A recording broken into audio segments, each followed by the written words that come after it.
কেমন আছেন সবাই? আজকে দিচ্ছি কুমড়া ফুলের বড়া। যে এগুলো লেয়ার বেশি দিচ্ছি যার জন্য মোটা হয়েছে।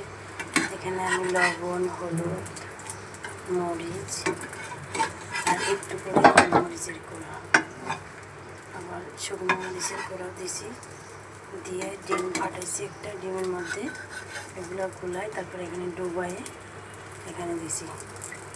তো সকালবেলা গরম ভাতের সাথে খেতে কিন্তু দুর্দান্ত স্বাদের।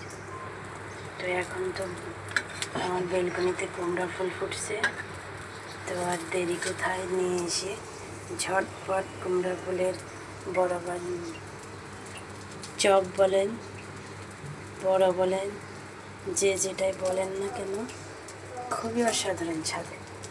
তো আর কি, চলেন গরম ভাতের সাথে এবার পরিবেশন করবো।